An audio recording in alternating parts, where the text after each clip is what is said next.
Hey guys, my name is Ryan, and we're back again with another Spirit Island video. Today, we're going to be taking a look at a truly unique spirit, Downpour Drenches the World.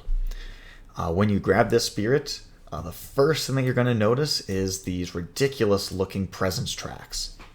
So let's just do a little analytics on here for a second. Downpour has the lowest energy gain in the game. Downpour also has the fewest card plays in the game. And it has the most elements on its tracks of any spirit in the game. So in those three categories, Downpour plays to an extreme, which means that you cannot play this spirit in like a very standard way that you might use like the same logic or the same general way of thinking that you would with any other spirit. That can make the spirit challenging to learn, but also really rewarding when you finally do get there, because it truly subverts the way that the game works in standard fashion. But as I was putting together these numbers, some interesting things that I noticed, you'll see that I included the Nature's Incarnate stuff here, just because that's already all been spoiled on the backer kit. So might as well just include it, why not? But if we take a look at all the spirits that gain only 2 energy a turn, all 3 of them have a mechanic to gain extra energy, like a little bit of a mini game. We'll learn more about Downpours in a second. Taking a look at all the spirits with only 3 card plays, all of them have a way to play extra cards. Downpour has a repeat mechanic, which we'll learn more about in a second. But the exception is that Bringer of Dreams and Nightmares cannot play additional cards no matter what. And that is a big reason why it's considered as such a underpowered spirit. But the peak value of energy and card plays is 5 energy, 4 card plays. And there's only spirits in the game that are currently in print or currently available that have exactly 5 energy, 4 card plays is Volcano and Mud. But 5 spirits coming out in Nature's Incarnate have 5 energy, 4 card plays. That'd be Behemoth, Breath, Hearth Vigil, Sun, and Wounded Waters Bleeding. So I just found that kind of interesting. But then, one more step forward, every single spirit coming out in Nature's Incarnate has 4 card plays. So currently in print, currently that you can physically play, the peak card plays number is actually on 5. If we take the 8 Nature's Incarnate spirits out, that brings that number from 17 down to 9 at the 4 card plays number. And so there's more spirits that have 5 card plays than any other number in play right now. So it's just kind of an interesting design decision. You can see that they're, pushing the curve to less card plays. What does that mean? I don't really know. But, you can derive whatever you want from that. But anyways, back to Downpour Drenches the World. So we have not a lot of energy, not a lot of card plays, but we have a ton of elements. So having lots of elements would suggest that we want to use our innate powers as a means by which to win the game. So let's take a look at that next. Our left innate, Rain and Mud suppress conflict. This is something you use to target yourself, and basically it makes your presence do things passively on the board. So it says at level 1, each of your presence grants defend 1 and lowers Dahan counterattack damage by 1. And then the next level says the exact same thing. Okay? And then the third level says 2 fear in your lands, invaders, and Dahan have -1 health. So obviously hitting the 9 waters is going to be really hard to get to. So let's just focus on the first 2 tiers, because that's going to be a cornerstone of our strategy this game. So if we're going to, grab some amount of presence, we'll just come out here on the board. Let's just say I'm going to throw some invaders down. I don't know. Let's try a couple examples. So if we have the first level of our innate, each of our presence grants defend 1 each. So this land would have defend 2, this land would have defend 1, and this land would have defend 1. So when the ravage happens, these lands would blight, okay? All the Dahan would die, all like normal. Over here, only 1 damage would make it through the defense, but the Dahan counterattack would be reduced by 2. So only 4 counterattack would happen. Okay, well in this situation that's enough to kill the city. That's fine. Let's say we had the second tier of our innate. That means each of our presents grants defend 2. So over here that will go to 4, 2, and 2. So now in this land, okay, attack for 3, defend for 4, great no blight, but 4 of the Dahan counterattack damage is prevented. So that means that only 2 damage comes back, and that is not enough to kill a city. An easy thing to remember is that the reduction in Dahan counterattack is equal to the defense. So that's just an easy way to keep in mind exactly how much you're reducing the Dahan counterattack by. And I always like to split them into 2 piles so we can see like the not attacking or blocked damage relative to used damage. Over here, okay, we would not take a blight, but the Dahan would not fight back. If we had another Dahan, then we would be able to kill this town because 2 damage would pass through. And then here, 4 damage would make it through, which would add a blight and destroy all the Dahan, so nothing would fight back anyways. So because of the reduction in Dahan counterattack, it means that we really don't want to rely on Dahan and defend as a core strategy. For some spirits, most notably Eyes, Trees, what the fuck's his name? Eyes Watch Behind the Trees. He doesn't really win by attacking, he wins by defending and using Dahan as the winning strategy. That is really not an option here with Downpour because we make Dahan do less. So that just gives the invaders more time to build up. Instead, this innate, I like to think of it as stalling, slowing the game down. Eventually, when it comes time to attack, we have this top level, which reduces invaders' health by 1, makes all of our attacking powers significantly more efficient. Once you get to this point, the game just becomes pretty free. I usually don't hit this innate, but if you ever do, it's pretty freaking sweet. Anyways, let's take a look at this right innate. Since we know this left innate is not going to win us the game, maybe this right innate will. And it says, it's a single target, range 0, so you get to gain an energy, and then you can sacrifice a presence to remove a blight. Removing here, for removing your presence, will have it be destroyed. It is not removed from the game. However, they choose this verbiage because it cannot be prevented by some effects in the game that prevent blight from being destroyed, such as that card from Shroud. Okay, second level, gain an energy, and then gather up to 1 Dahan. Okay, so if we hit both of these, we can gain 2 energy, and we can remove a blight, and we can gather a Dahan. And then it says, when blight would be added to target land, instead leave it on the card. So I like to think of this as the Defend Infinite ability. Because if we hit this, we don't need to worry about anything whatsoever. It will not add blight no matter what. So if we ever get to this tier, which I basically never do, but if we do get there, we can just let a problem, become infinitely large, and we don't have to worry about it, which is pretty nice. Okay, well, removing blight, gaining energy, this is not a win condition either.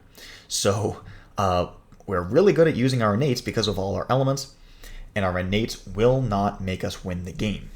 Okay, so now we have to find a different way to win the game. Let's take a look at the special rules. This is where we're really going to be using our elements. So first it says spirit actions and special rules treat your sacred sites as wetlands in addition to their printed terrains. So this is any spirit action and special rule. So we're going to see with a lot of our uniques, we care about wetlands, but another spirit might care about wetlands too. So for example, if there's a mountain that's really built up and one of our teammates has accelerated rot, which can only target a jungle wetlands, well, we can put a sacred site in that mountain, allowing our teammate to target it with the wetlands restricted card. So I find any way that you can create abnormal support fascinating, and so I really do like this rule. Providing spirits in providing support to spirits in really atypical manners. But anyways, that's not the thing I care about right now. It is pour down power across the island. And this says, for every 2 waters that you have during the fast or the slow phase, you may either gain an energy or repeat one of your land targeting power cards by paying its cost again. Okay, this is the core to Downpour strategy. This is the fundamental thing that makes Downpour work. So as we were talking about before, lowest energy gain in the game. Well, every 2 waters gives us an energy. So all of these elements converts into income. On our tracks, we have 6 waters. So that could be worth an extra 3 energy gained per turn. Okay, all of a sudden, now we're at a 5 energy per turn spirit. That's fantastic. But the other one basically gives us more card plays. Not by playing more cards, but by using the same cards more often. So we can repeat a land targeting power card by paying its cost again. Land targeting is the key word, something like Gift of Constancy, which targets another spirit. We cannot repeat over and over again, but anything that, which is the majority of the cards in the game, right? But anything that actually does something on the board, we can use it as many times as we have the energy for, and we have sufficient water elements for. So this allows us to compensate for playing fewer cards, because each card that we play, we get to really get full value out of. Now, this is a very significant trade-off. Let's say we have a card that costs us energy, right? Like this card right here will cost us 1 energy. So we either gain an energy or lose an energy. So in addition to, that 1 energy, being positive or minus, there is the opportunity cost of not doing the other. So you can make the argument that repeating this card because it costs 1 is really worth 2. Okay, 1 to play it, and 1 that we would have gained had we not played it. So this is the part of the spirit that takes the most practice and the most skill in order to maximize the value of. Being able to see how long we can stretch the game out, how long we can delay the game in order to really build up this massive pool of energy before we have to pull the trigger and start spending down that energy is the thing that is like the real skill that you need to practice when playing this guy. And that is like a big part of the skill expression of Downpour. So in some ways, you could say it's something like Volcano, where, you want to stack up your presence as tall as you can to have the most powerful explosion possible.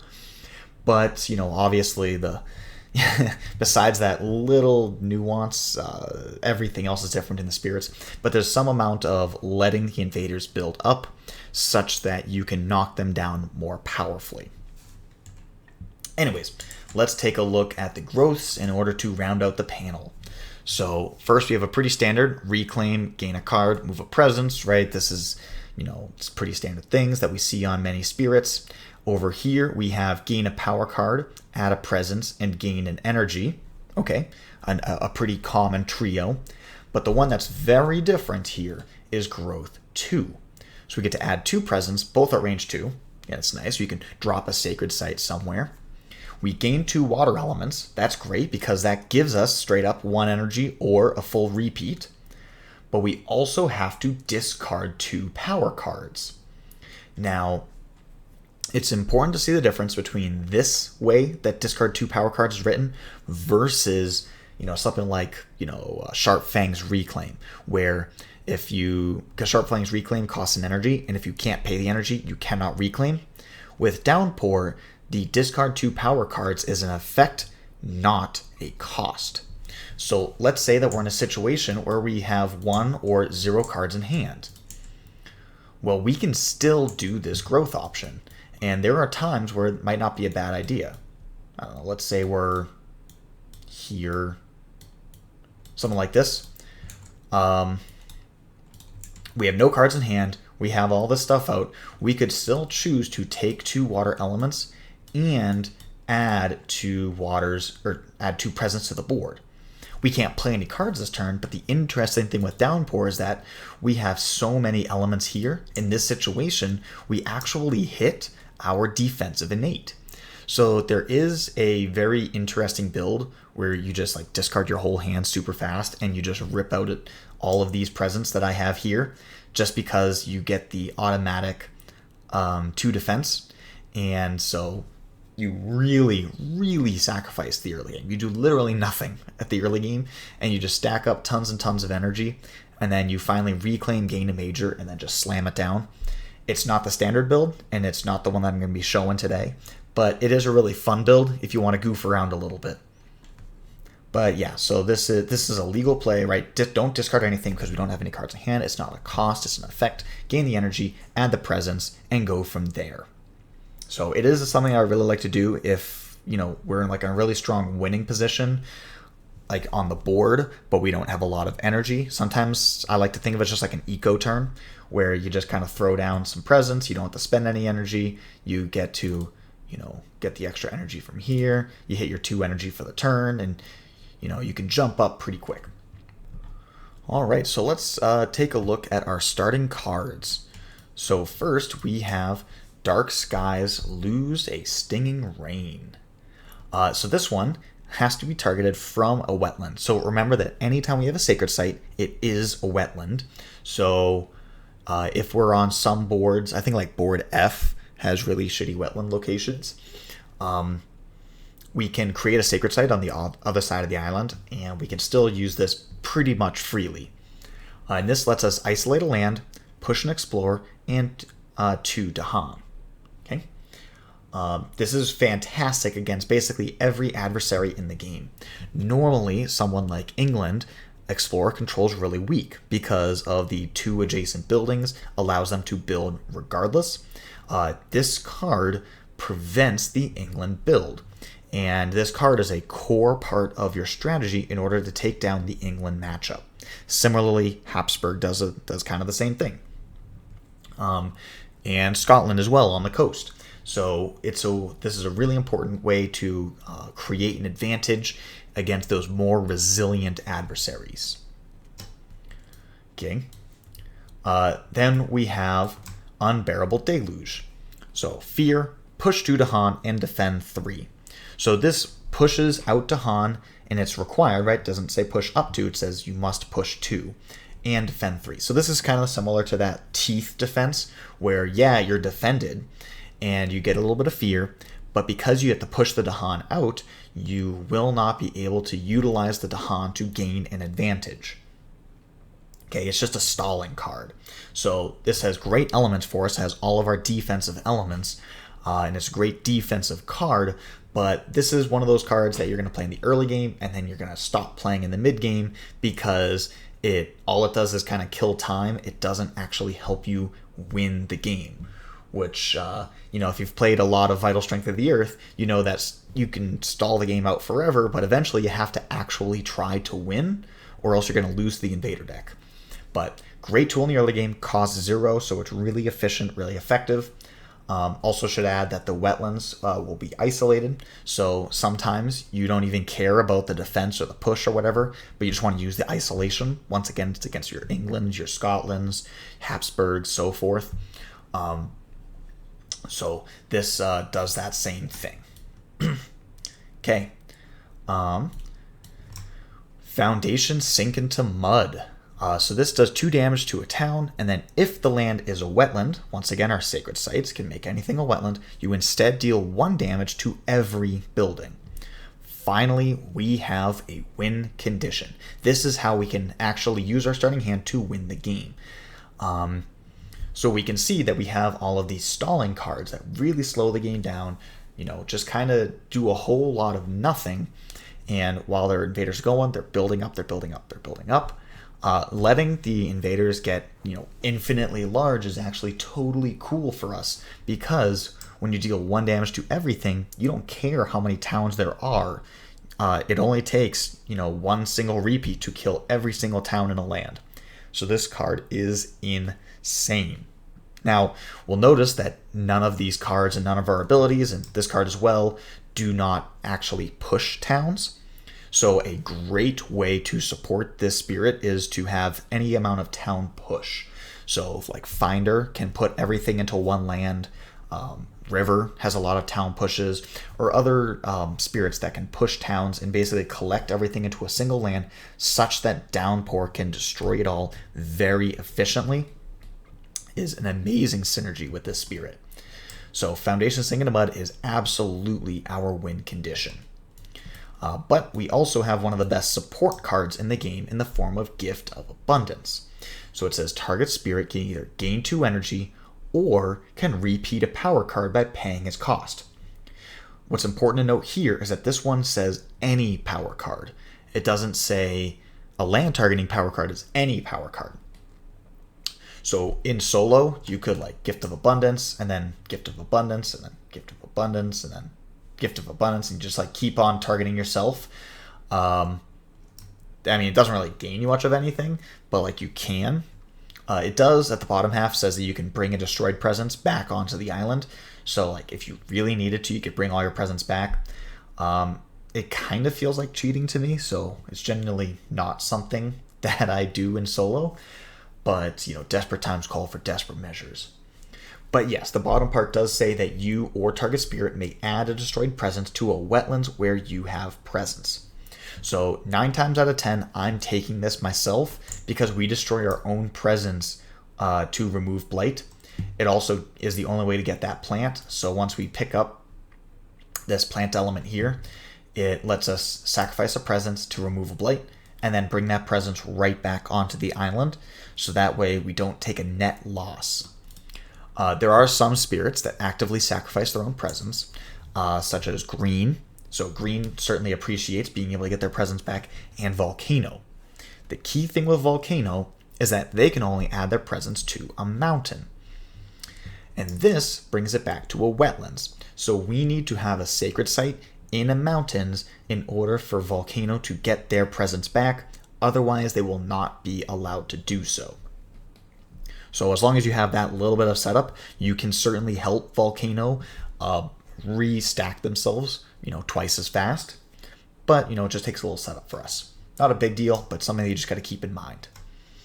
So this is a fantastic support card. Every spirit in the game can make use of it, whether you're an energy starved spirit, right, just get some extra energy, or if you have more energy than you have sense, then you can repeat a power card. This is one of the cards, it's good at every stage of the game. You can smooth out an early game, let someone go more aggressively on the bottom track if you just give them a quick 2 energy. But in the late game, letting someone repeat a major is also amazing. So never forget this card. At every stage of the game, people are always going to be wanting it. Every spirit likes it. You know, there's no situation where you're going to be in a matchup that they do not find a way to make use of Gift of Abundance.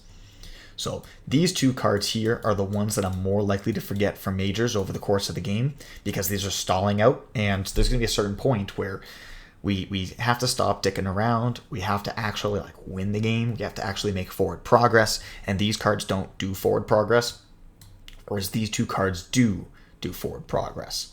So here, when we have to discard 2 cards, if we do this in the early game, it's often these 2 cards that I'm looking to discard, because these are my, you know, less significant. You know, maybe we'll do something like this if you want to play that on turn 2, but anyways, we'll worry about builds in a minute.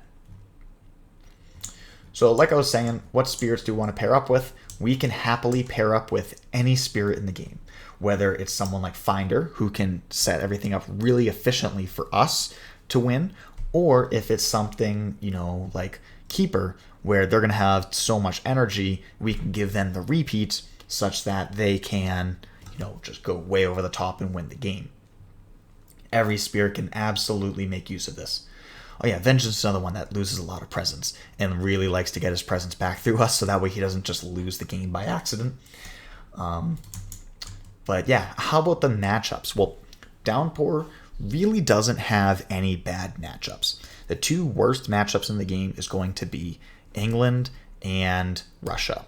England, once you hit England 5 specifically, that extra health means that it takes 1 entire additional repeat to get value out of foundations, and we can't let England stack too tall because they just win the game. So Foundations is just fundamentally less effective, and we generally would have to dig for a better card in order to win against England 5.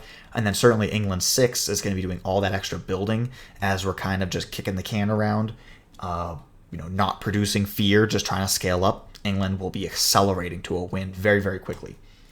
But below that level at 4 and down, where they have normal health towns, that's not nearly as bad, because we can, even if we just kill the towns, we don't worry about the cities. We still can pick up 3 towns pretty efficiently with one single repeat with Foundations. With Russia, because Russia derives a lot of its power from the explorers and not from the buildings, and we have no way of dealing with the explorers, that can be a lot more challenging. Also, the math breaks out a lot harder with our small chip defense here. We have to invest a lot more presence and a lot more elements in order to defend all of our lands. Whereas often we might have something, like 2 presence, an explorer town, and we only hit the top level of our innate, so each presence provides defend 1, right? And that works. But against Russia, this does not work. And so we either have to commit a 3rd presence in order to get the defend 3 for the 4 damage ravage, or we need to push for higher levels of elements such that we can give a defend 4 with 2. Either way, it allows us to play a little bit less greedy, which can just be a bit of a struggle. Additionally, pushing explorers is great for the first 2 turns, and then all of a sudden it turns into an absolute shit show against Russia. So it's certainly a winnable matchup. Because of our blight removal, we can basically just push everything into one land, let it blight every single turn, and we just remove blight every single turn, and that can kind of be our way to stall out the game. But it's a pretty imperfect solution. At least it gives us time without eating those Russia 6s, if that's the level you're playing at. But yeah, Russia and England are the 2 hardest matchups. All the others are generally pretty fine. Brandenburg, Prussia applies a lot of pressure really fast, makes it harder for us to scale up, but it's not so bad. I would say Scotland is probably the best matchup, just because on the coast, isolates are extremely effective, and they, especially when you get into Scotland 6, adding all those extra buildings almost makes it easier, because we stick with our normal game plan, and then we just happen to get more fear out of it. So, in a certain sixth sense, Scotland 6 kind of sort of could be easier than Scotland 5. That sounds absolutely blasphemous, but we certainly get to get more blood from a stone in that matchup. But anyways, enough chit-chat. Let's get to a game. All right, let's get into game versus Habsburg 4. So I recorded the intro last night, and then when I came back to record the gameplay today, TTS is just a lot laggier for some reason, which is very odd. But thankfully, this game is about making decisions and not about reaction time. So gameplay might be a little laggy, but it will still have all the same useful information. So let's start with an explore in the wetlands. It's unfortunate that we're going into the wetlands first, because that's where our starting presence is. But if we go on the bottom track, one of our spaces gives us the ability to move our presence. So really, we have 2 choices here. We could use Dark Skies Loose a Stinging Rain on land number 1, which would prevent the build by getting rid of the Explorer, and then isolate the land, which will prevent a town from being gathered in. Or we could just move our presence out and let the blight happen. Generally, against Habsburg, I like to just let the first 2 blights happen uncontested, because that'll prevent a town from coming down in the stage 2 escalation. So, and you only get 1 ravage before that stage 2 escalation hits, so it really has to be that first one that gives you that 2 blight. So I think I'm going to opt into that game plan of just letting the blight happen. So we are going to go for growth 2 on the bottom, and we're going to discard 2 cards, and then we will play a card. So we've got Unbearable Deluge, is the card we're going to play because we're not planning on doing any defense until after we reclaim. So Unbearable Deluge doesn't provide us any value, and we'll get rid of Gift and Foundations because these cards, like Gift is good at any stage of the game, but really I like to play this card when I can combine it with this other plant element in order to pick up the right innate. So right now it's just not nearly as good as it will eventually be. Foundation Sink Into Mud is great later on in the game, but right now it's not going to provide me any value. Basically, I could plan on playing it next turn if I was expecting the next Explorer to be a jungle. But if it's a mountain or a sands, then I can't really use that card to do anything at all. At least if it was a jungle, it would explore, build, gather, and I could kill it all. But I'm just going to plan on that not happening. And I'm going to be planning on using Dark Skies to prevent anything from happening. So we're just going to make a Sacred Site Wetlands over here. Okay, and we're going to play Unbearable Deluge in that wetlands that we just created in the mountains in order to isolate it. So our goal here is to hope that a mountains explorer would happen, and then we can prevent the explorer from happening, which would be pretty sweet. Okay, this gives us 2 waters as part of growth 2. And here we go. We're just going to gain 2 energy. We're not going to repeat this deluge. And that'll produce a fear, isolate, and push the Dahan out. So isolate's one of those mechanics that is not game-breakingly powerful in any capacity, but finding little creative ways to gain some chip value is nice. So hopefully here, right, there's a 1 in 3 chance that we're going to get a mountains, and at which point it'll have provided us a little bit of value. Okay, we skip the first event, and then we come over here. Habsburg builds 2 towns instead of a city on the inland. But if we gather this town this way, because you gather the low numbered lands before the high numbered lands, and you gather the A's before the B's before the C's, because you do this first, we can make it such that there is no town to gather into land number 6, which means that it will not be doing 8 damage on the Ravage. Okay, and then our Explorer comes in as a mountain, so we won the 1 in 3 chance to gain some value, and there we go. So this next turn, we're going to be moving our presence out in order to save it. But we're going to be adding another presence and gaining a card. We're going to be using growth 3 here. And then we can push this Explorer out and isolate this land such that the disease will prevent a build. It'll ravage for 5. We're not looking at a lost condition. And we might even defend the land. We'll have to see what happens. But we've gained our energy for the turn. And time passes. Okay, now we're going to do growth 3, so that's going to give us an energy and a minor power. Really, we're looking for, we have a lot of flexibility with what we can go for. In general, it's good to pick up water cards. On this specific turn, if we were to play another water card, that would put us at 3 water elements, which doesn't give us any marginal value. But we do have 3 water cards here that are all quite good. This one creates additional Dahan and can remove Blight fast. Okay, which is nice.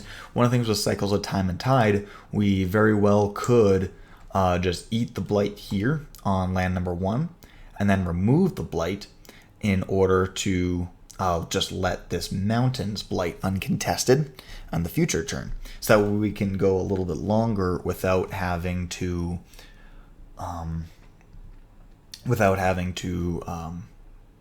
put up any actual defense.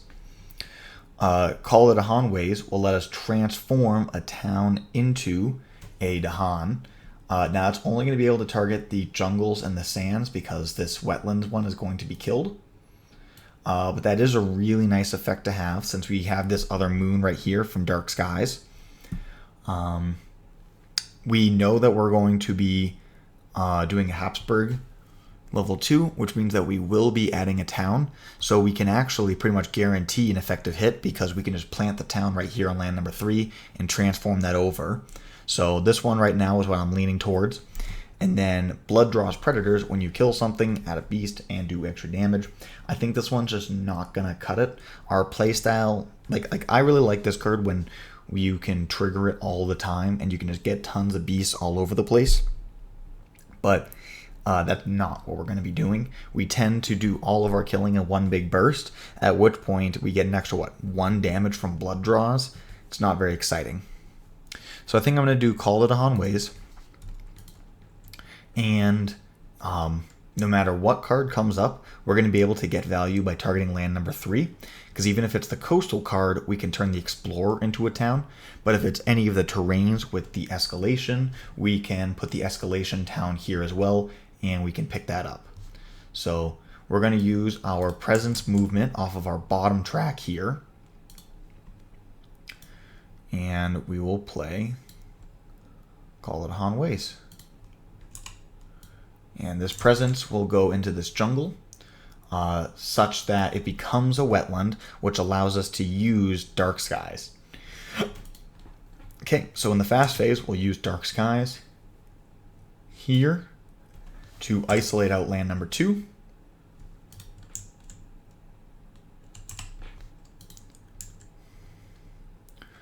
Okay, go to the invader phase. We actually execute this event. And it says add a city to a coastal land with city. Woof. That puts us at 8 damage for that upcoming ravage. So that's not good. Add a disease to a coastal land with the most buildings. Okay, so that'll be this one with the 3. And then push a presence from a land with the Han. We don't have any. Okay, no fear cards, so we'll go straight to the ravage. This one hits for 6. This one hits for 7. Okay, and then we will build in the mountains, consuming this disease. And then we'll gather into the mountains. So this one doesn't gather anything, but this one will gather a town. Okay, and then we'll explore the wetlands. Oh man, that's not a good one for us. That's probably the worst one that could have come up. We're gonna put our town over here, so that way we can use Call It a Hanways to transform this town into a Dahan like we were talking about. And then there's no other places to use that ability, so we're just going to gain an energy. Okay, time passes. So that's my standard opening with this guy, is you do a growth 2 into growth 3 to get yourself up to 2 card plays quickly. And then we reclaim to gain another minor. And then, you kind of just go from there. So we want to be able to use our innate, where each presence provides 1 defense in this land. We also want to use a foundation sink into mud in land number 6 or land number 1, right? We could do either. But we need to, we're definitely going to be using foundations in order to solve one of these lands. But if we do it in land number 6, we know it's going to build 2 more towns and gather a town. So that'll give us 5 towns to kill. Whereas over here, it will produce a city and then gather a town. So it's just going to be that much harder to use foundations. We're going to be, with only 2 card plays and 1 element available, we're only going to get 1 repeat. So we would not be able to kill that city with foundations.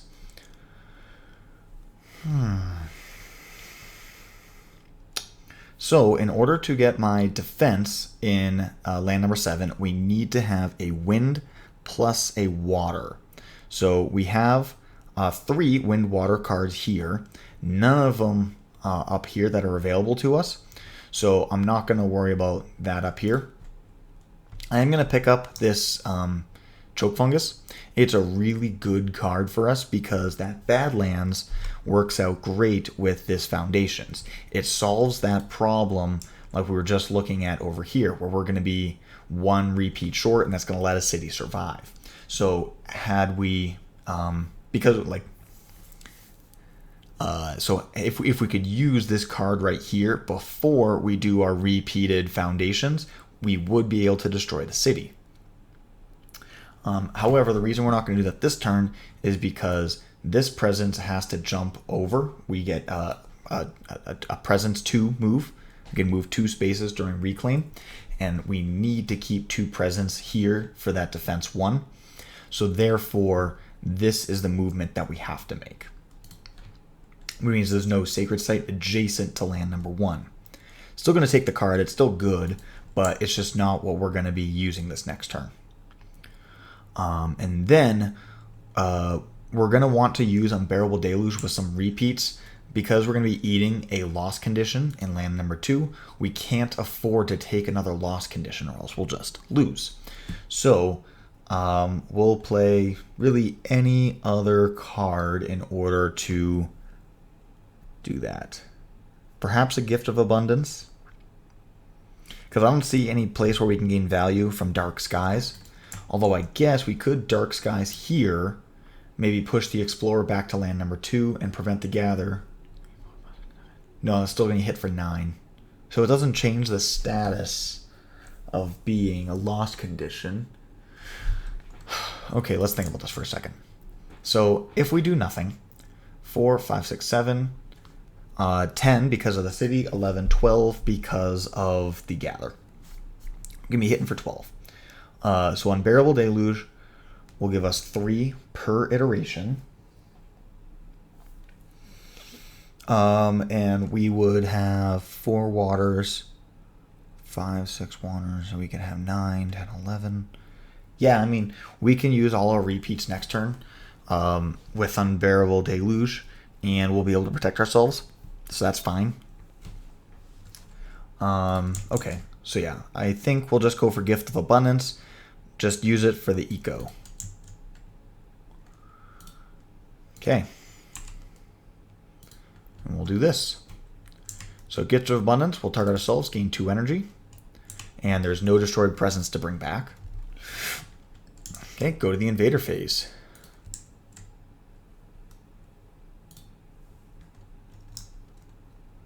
Add a town to a coastal land adjacent to a coastal town.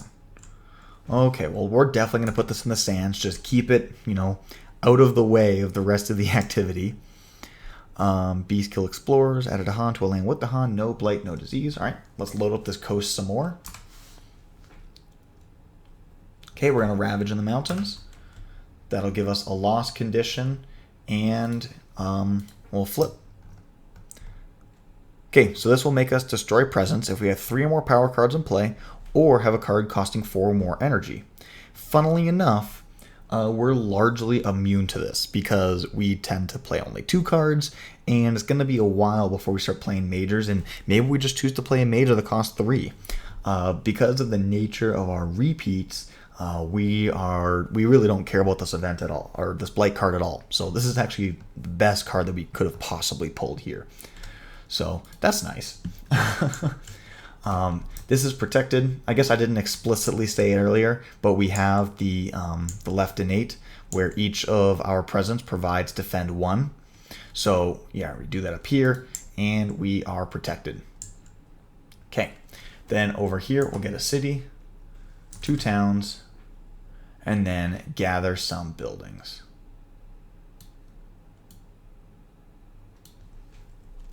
Okay, and then we'll explore, hitting the jungles. And I'm going to put this town over here on the mountains, just a little out of the way. Okay. We have access to 1 repeat, so we will use that, paying 1 energy. Okay, so we're going to use Foundations twice. 1 damage to each building because we're targeting a wetlands. So we get to kill all 5 of these towns. Great. Now this next turn, we're going to use our innate just on that single presence will protect us from these two explorers. And then over here, we're going to have to make quite a bit of an investment in order to survive, but it's something that we should be able to do. Additionally, we're probably going to play Dark Skies, Lusa, Stinging Rain in order to pick off either one of these lands. Probably the one with the Blight is the one that I will protect. Only because we don't have, like, if I still had the foundations, we would protect the other one, let this one build up with the Blight, and then destroy everything. But alas, we just used it. So we'll go to time passes. Okay, and now we're going to do, once again, we're going to do growth 2, picking up 2 presents. Okay, and we will get our 2 water elements for that. We'll have to discard 2 cards, and we can play 2 cards. So we know that we're going to be playing here and here. Even if we didn't care about the effect, the fact that it's the only card in our hand with Earth is important, because now with these extra 2 waters, we have enough water to hit our next level of defense. So each of our presents provides defend 2. So we know that this is what we're going to be playing. Let's discard these cards from hand. Okay, and our presents, let's put it out here. So how much is Ravaging for again? 3, 6, 12. So that provides defend 4 by itself.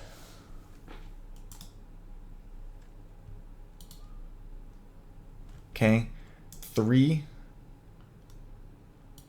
Okay, and a fear. Oh, sorry. So that's 4 plus 3 is 7. So that goes up to 7.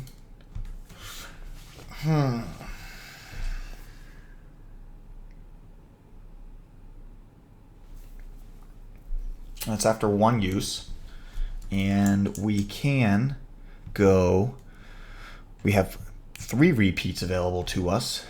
So the question that I'm thinking is, do we need to have a sacred site in that wetlands? And I think it's going to work out such that we don't have to, because after we do 1 more repeat, we'll go up to 10. Well, we're still blighting at 10, and I don't want to rely on like a terror level 1 fear card. I feel like the terror level 2s, if we had terror level 2 fear cards, I'd be much more willing to rely on it to save us. But with terror level 1, I feel like the types of effects that come at 1 are just less likely to save us here. So I want to do a second repeat, okay, which will put us up to 13 defense. Now, had I put one of these presents somewhere else, we'd be down to 11 defense right now, which would still save us, because it's Ravaging for 12. Do I care about that? I don't think so. I don't think there's any place that we can put our presence right now that's like so important that we have to do it. We do get 1 presence move every turn for free, so I'm just going to do that to set ourselves up for the future over here. So we use 2 repeats on this land. Okay, so repeat, repeat. Now the question is, do we want to do a repeat in order to isolate both of these lands out? If we do that, then we definitely have a free turn coming up, which I'm always a fan of. Yeah, 3 energy. I think that's fine. So let's do 1 more repeat. It's going to cost an energy, and that repeat will be over here on Dark Skies. So we will, first off, this land over here, this wetlands is isolated. And then we'll isolate out both of these jungles. And then we can push to explore. So I'm going to push this guy here. Hopefully the beast will eat it. And I don't think there's any way we can get +1 damage this early in the game. So I'll just put it over here, because we have a free 2 defense coming off of our single presence. Okay. Let's see what we get. So yeah, we're not gonna have to worry about this blight card for a long time. So it's largely a blank. Add a blight to a coastal land, and we can sack 2 presents to prevent it from happening. I'm fine with taking a blight. Taking a blight here is actually not a bad thing at all, because that'll put us at 5 blight, which means that we do not take any escalation at all. So this is actually an actively good blight to take. Okay. Push a beast to an adjacent land with no blight, and it deals 1 damage there. Okay, only way they can go is over here to put a largely useless damage. Defend 1 Berdahan, okay. Oh, I forgot. These 2 Dahan were supposed to be pushed because of Dark Skies, so I'll push these 2 over here, which is significant because we're preventing 2 Dahan damage from coming back, but there's 4 damage coming back on the Dahan, so 2 of these explorers will be killed. Okay. Like, and that's independent of the fact that we got defense. Like, we already had free defense, so that's how things should have played out. Strife a town. Well, I guess that would have saved us with 1 fewer repeat in land number 1, but alas, here we are. Let's put the strife down. It's going to get consumed here, so it's really, do we want to do it in the jungles or in the sands? Because coastal sands is twice as likely to come up as jungle specifically, we're going to go right there with it. And then explore does not affect the coast. All right, sweet. Okay, so we're going to ravage in both these lands. 2 damage comes back on the Han, picking up 2 explorers. Build on the jungles, gather the jungles, right? It's all isolated and empty. So we will explore in the coast. Our effect says that we do not explore the coastlands, so we are good. All right, and then we already used up all of our repeats, so that is time passes. Great, so we have, obviously, well, actually, sorry, it's not obvious. We are in an interesting decision point here. We could, because we are not facing down a Ravage, we could basically, we have no cards in hand, we could do a Growth 2 to add 2 more presents, give us the water, that would get us up to the 2 energy a turn, and then we'd have enough water, so we'd have 4 waters, that would basically give us 4 energy, and we'd be passing the turn on 7 energy. Okay, if we do that, we would want to, you know, when we reclaim, pick up a major and use that major to save our position. Now, I'm not going to do that because if we take a look here, you know, this land number 1 is going to be way too much to deal with, and I don't want to have to rely on a random major when I have a solution just sitting there in my discard pile. So I'm going to reclaim, okay, with the intention of playing Foundation Sink into Mud on land number 1. That's going to be my big play this turn. For these other 2 lands, we'll figure it out. But Foundation Sink into Mud into land number 1 is going to be crucial. We're looking at building a city. Our inlands are largely cleared out, so there's not going to be any gather, but with 2 repeats, we'll be able to destroy all of these buildings and leave behind only 3 explorers. Over here in land number 3, it's going to build a city with no gather. So we could put 1 single presence there, which will provide a defend 2. So that will take care of that problem. And then over here, we might do like an unbearable deluge just to, you know, survive. You know, like 1 presence plus a deluge will provide defend 5. So that would solve that problem there. But let's pick up a miner. Okay.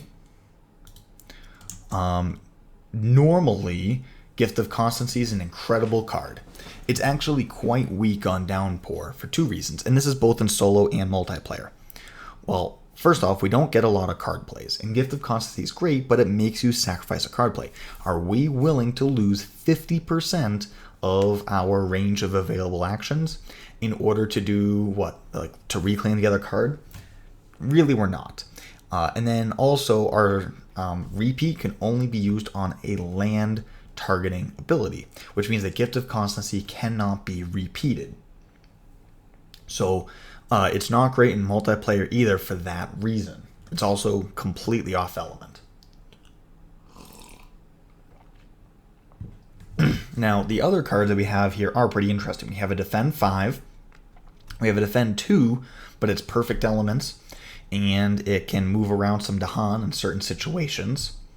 And then Like Calls to Like is a great way for us to be able to gather towns in.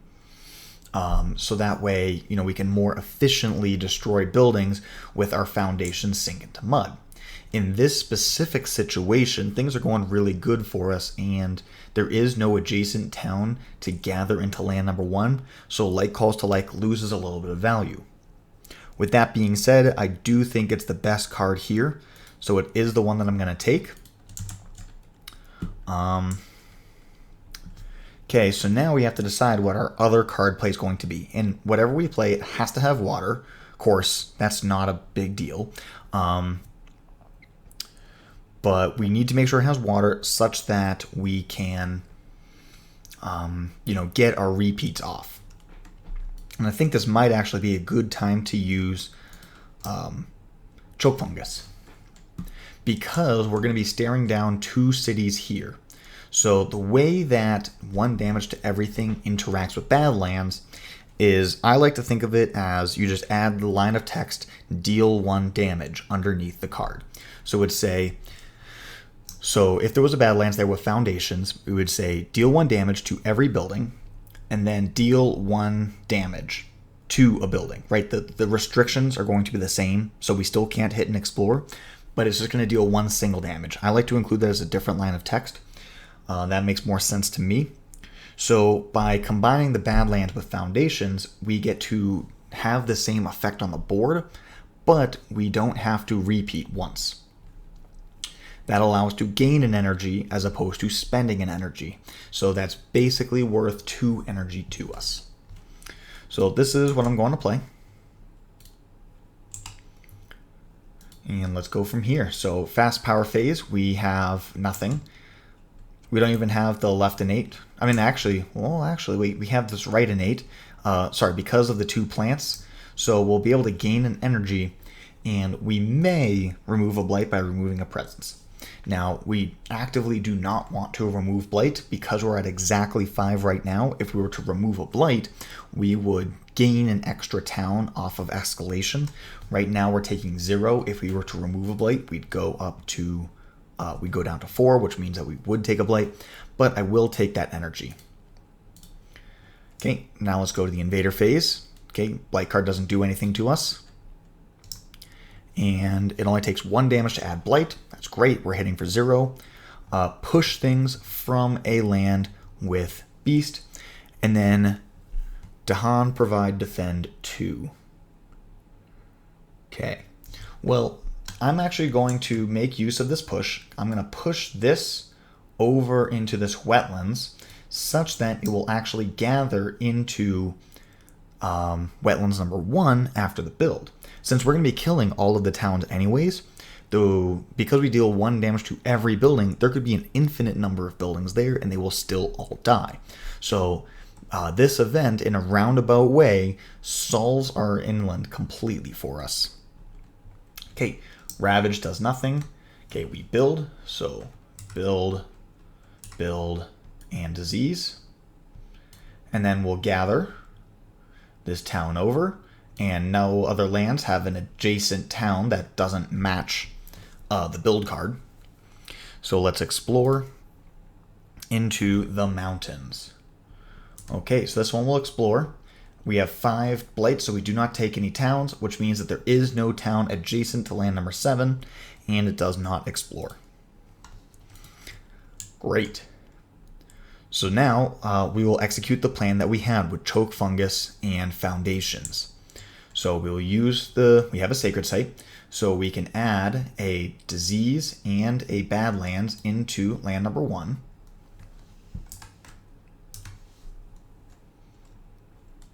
Okay, and then we're going to spend a repeat to do foundations twice. Okay, so we'll use a repeat, spend an energy, and ultimately that will destroy every single building in that land, and then we'll gain an energy afterwards.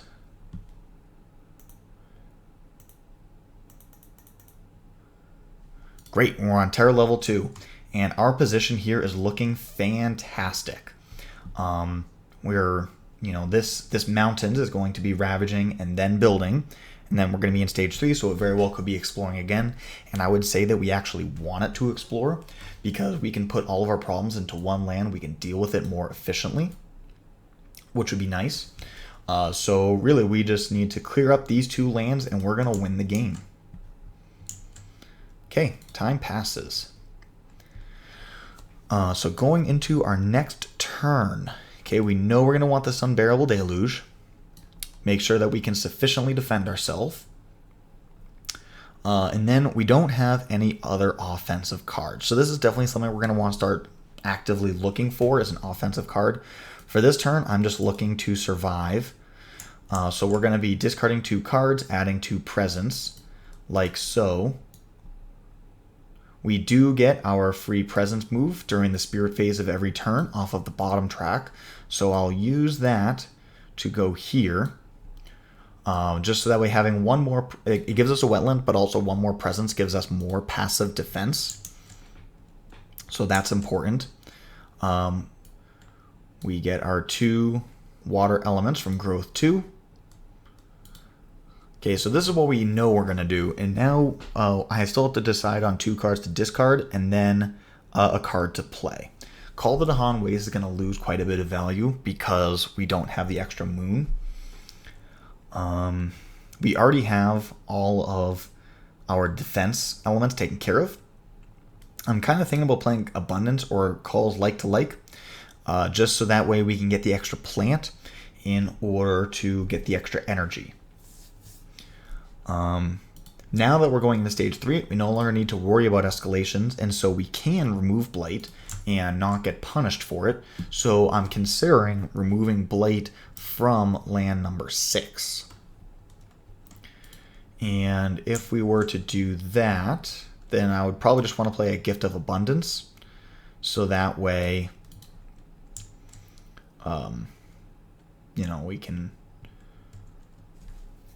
do a Gift of Abundance. Yeah, we'll do that.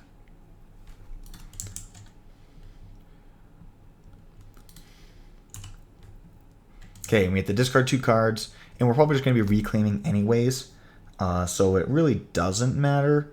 But I'm going to hold on to, in case if for some reason I feel like I want to, I'll hold on to Dark Skies. And then I might consider doing a growth 3 to pick up a major.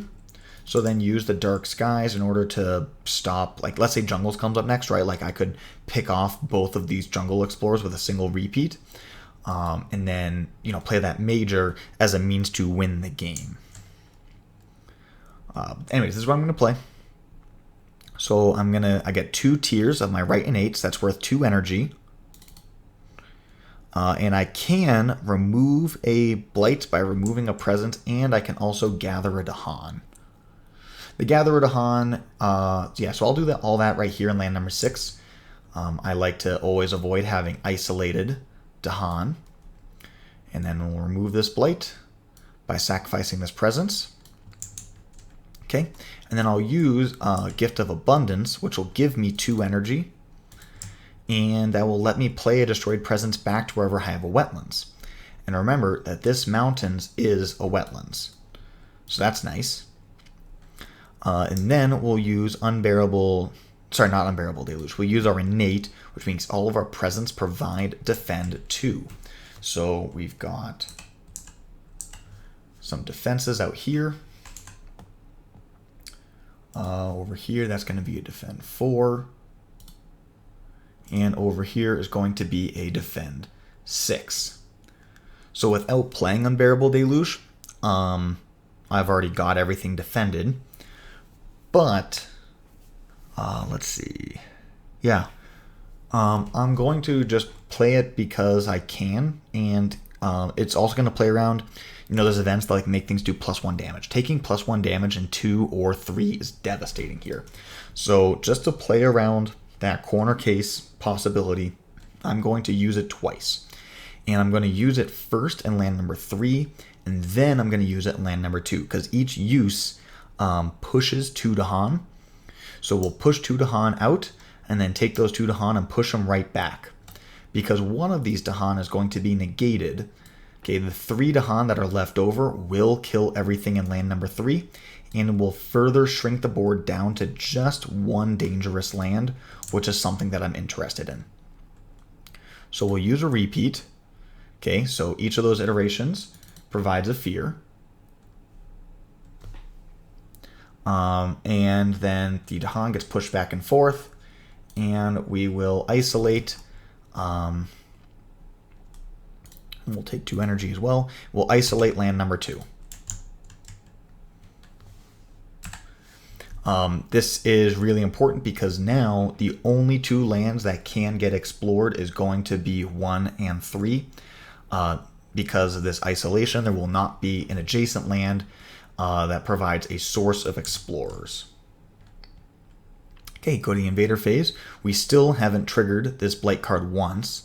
And now we'll come over here and do missionaries arrive.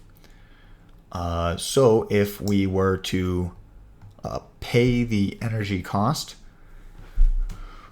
we would get extra damage. And we did use this once, so that is going to be a defend 9. Okay, and that's going to be a defend 5. Okay, so in land number 3, the defend 5 is fine because each seed does 6 damage. But in land number 2, it's not fine. The 2 extra fear would be sweet for the extra fear card. And now the question becomes, do I want to risk taking another... Let's see, the cost would really be 3 blight. If I screw up, it's 3 blight. Okay, it's 10, 11 damage. Defend 9. So we need 1 point of defense out of 3 Tarot level 2 cards in order to save us, if we want to play this aggressively.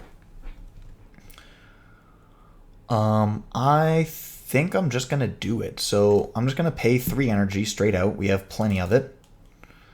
And that'll give us 2 fear. And that'll let us add a disease to a land with mountain. Okay, Beast Kill Explorers doesn't do anything. And then we're going to get 3 Tarot level 2 cards. I'm looking for 1 point worth of defense. And that'll do it, right? That's functionally worth 2 points of defense. Because they all deal less damage. Great. Perfect. The gamble pays off. Remove an explorer or a town from a coastal land.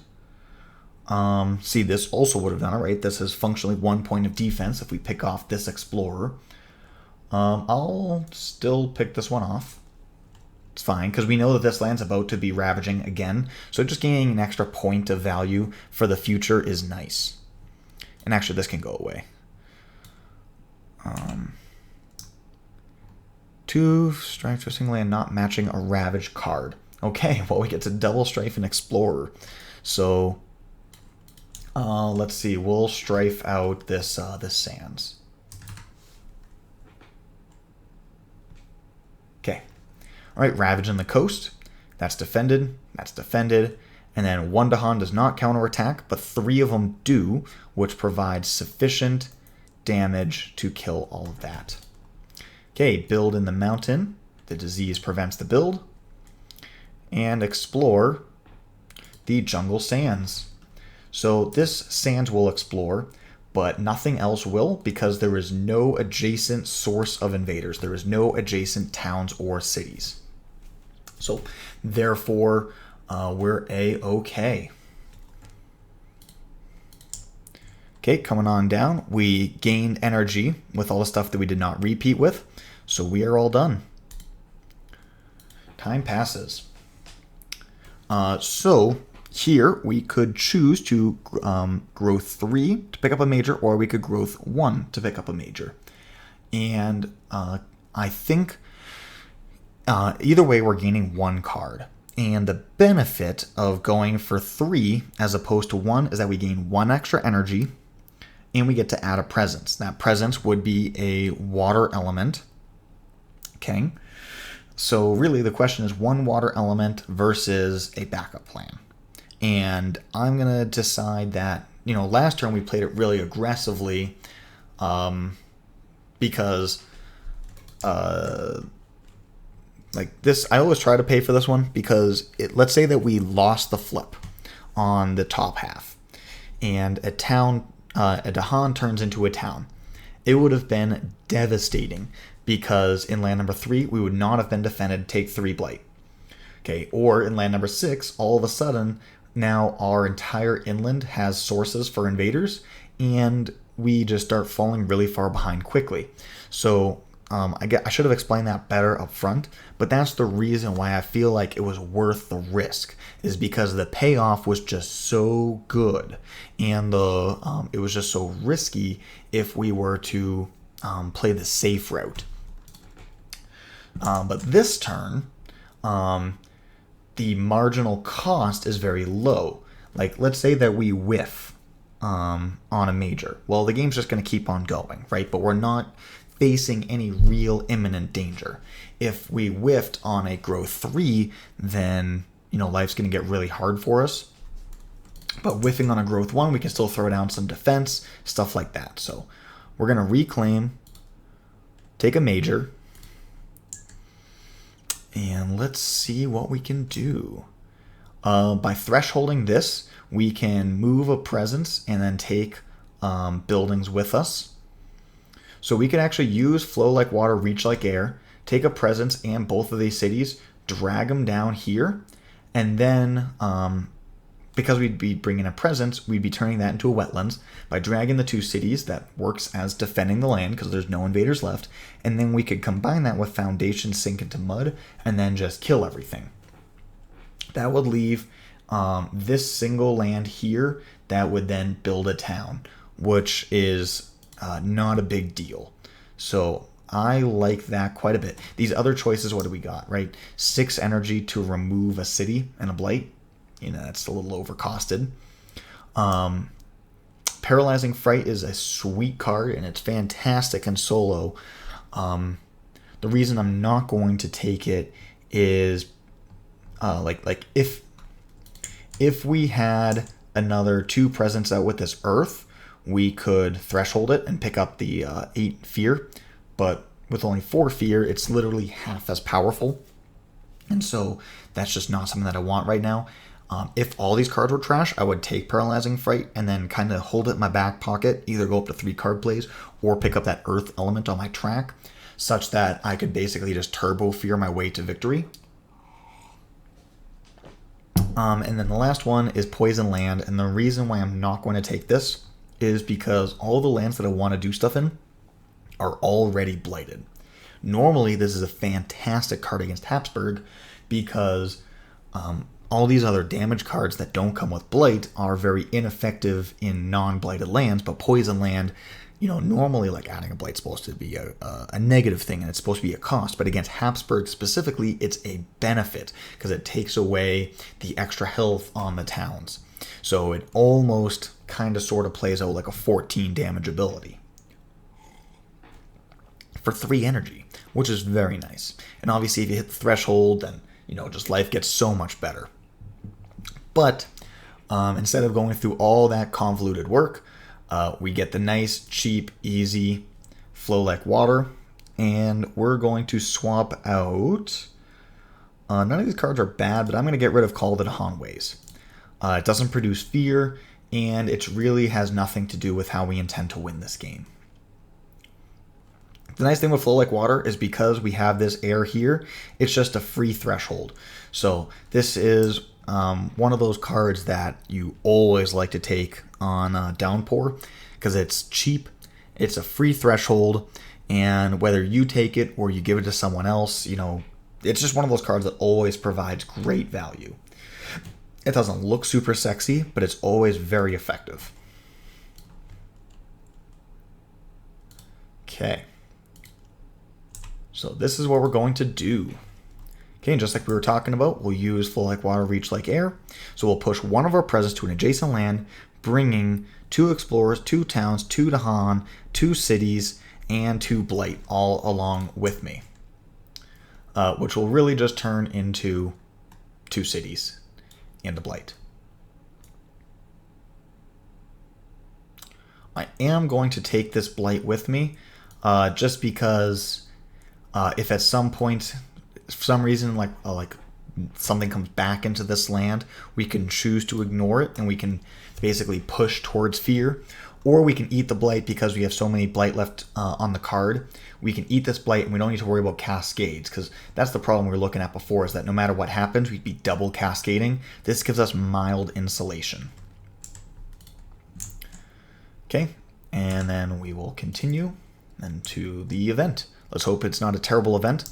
Once again, this blighted island is like the easiest one in the game for us. So, you know, we just keep on keeping on. And what do we get? Add a blight to a land adjacent to buildings. We can sacrifice 2 presents. I'm just going to, because we're so close to winning the game, I'm just going to sacrifice some presents. So that we don't need to worry about some weird, crazy thing happening with blight. Let's just do that. So these 2 presents way in the back, you know, they're not doing anything for me. Easy ones to sacrifice. Because at this point, the game is really only exists on the coast, plus like land number 4 maybe. That's it. That's the whole game. Okay, disease does 2 damage to invaders, 2 damage to Han. Okay, with that bad lands, it does 3 damage.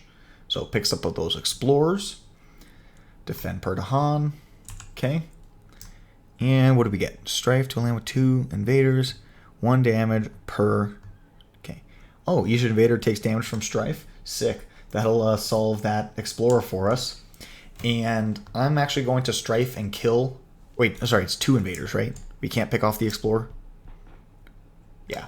Okay, so we're just going to do a damage to that city. Great. So we Ravage, doesn't do anything. Oh, hey, sorry about that. And then we're going to build in the Jungle Sands, which is only going to build in land number 3. Obviously, there's nothing around to gather. And then we will explore in the sands and the wetlands. So this wetlands will explore, that sands will explore, and then inland there is no adjacent building, no source of explorers, so therefore no explore happens. Okay, and then we will go to end the game. We have plenty of energy. We have 2 repeats available to us. So we'll do double repeat, pay our 2 energy, and destroy all the buildings here in land number 3. And that's the game. So I hope this was a good demonstration of how Downpour works as a spirit.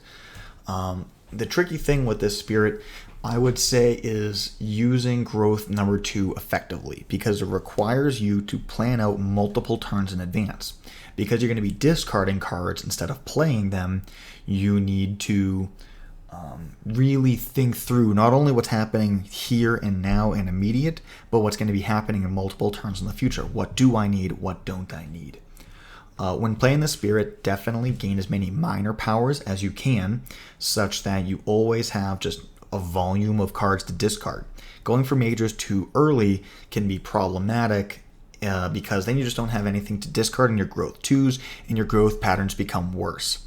Had this game continued for another turn or 2, I could do multiple growth 2s in a row, because I would just have so many cards in hand. And then once you get to the point where you're clearing your entire tracks, getting the extra, like, invaders get -1 health, lets us, completely go over the top of these really high-level challenging invaders. So Downpour is definitely a very different spirit from how any other spirit in the game operates. Like I was talking about before, with the card plays, the energy, the elements, the way that you have to think about the spirit is so different. But I think that's why so many people really like this guy, is because it subverts the normal rules of the game. So definitely give Downpour a try. Try and do things that you might not do with other spirits. And I look forward to seeing you guys at the next one. Cheers.